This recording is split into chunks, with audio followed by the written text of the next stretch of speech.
तो जिस घर में औरतों की इज्जत नहीं होती है, उस घर में लक्ष्मी वास नहीं करती हैं। कोई भी देवी देवता वास नहीं करते। आप चाहे जितनी मूर्ति रख लीजिए, पूजा पाठ कर लीजिए, लेकिन अगर घर की गृहिणी खुश नहीं है तो समझ लीजिए सब बेकार है।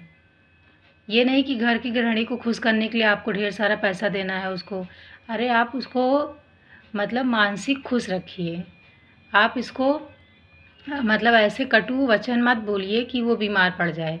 वो आप तो बोल के चले गए, वो दिन भर उसी चीज़ को सोचती रही तो उसके शरीर पे क्या असर पड़ेगा, उसके दिमाग पे क्या असर पड़ेगा। तो अपनी पत्नी को इज्जत दीजिए। और जो लोग इज्जत नहीं देते हैं उस घर में कोई देवी देवता लक्ष्मी आप चाहे जितना कमा लीजिए कभी बरकत नहीं होगी। क्योंकि आपके घर की लक्ष्मी ही जब खुश नहीं है तो आप बाहर लक्ष्मी को क्या खुश कर पाएंगे। तो अगर किसी को लड़की को लाए हैं तो कम से कम उसके सुख दुख में खड़े रहिए। उसके लिए तो आप ही सब कुछ है ना, वो आप ही के भरोसे आई है।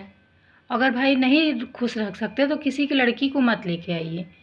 आप अपनी शादी सिर्फ समाज को दिखाने के लिए शादी कर रहे हैं या किस लिए कर रहे हैं।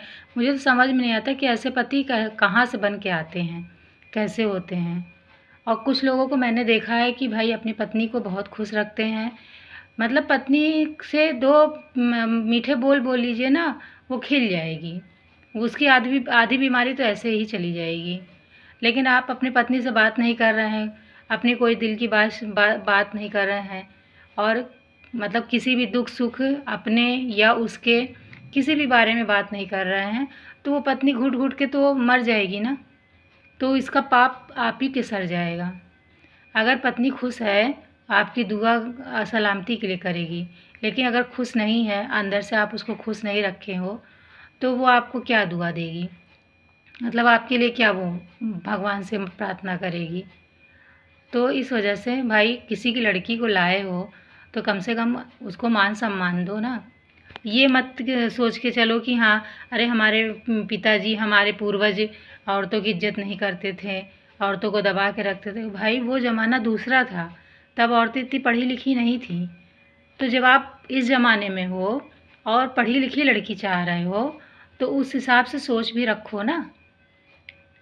ये थोड़ी ना कि हाँ पढ़ी लिखी लड़की ले आए हैं तब भी उसको दबा के रखेंगे। ये कहने का मतलब नहीं है मेरा कि हाँ पढ़ी लिखी लड़कियों को नहीं दबाना चाहिए। हाँ जहाँ गलत है वहाँ उनको डांटो बोलो, लेकिन जहाँ सही है तो कम से कम उनकी इज्जत वहाँ तो करो ना। तो मेरा कहने का मतलब इस वीडियो को बनाने का एक ही मकसद था कि एक लोग मुझसे मतलब बता रहे थे कि उसका रिश्ता ख़राब हो रहा, उसका घर टूट रहा है। तो मैंने सोचा कि इस पर मैं एक वीडियो बनाऊं, क्योंकि मतलब कहाँ से आशा की किरण कब जग जाए किसके जीवन में कोई नहीं जानता है। तो हो सकता है मेरी इन बातों से कभी किसी के जीवन में कोई प्रकाश आ जाए। तो इस वजह से मेरा ये मकसद था वीडियो बनाने का, बाकी कोई और मकसद नहीं था। तो भाई अपनी पत्नी को इज्जत दीजिए, तभी आपके घर में बरकत होगी।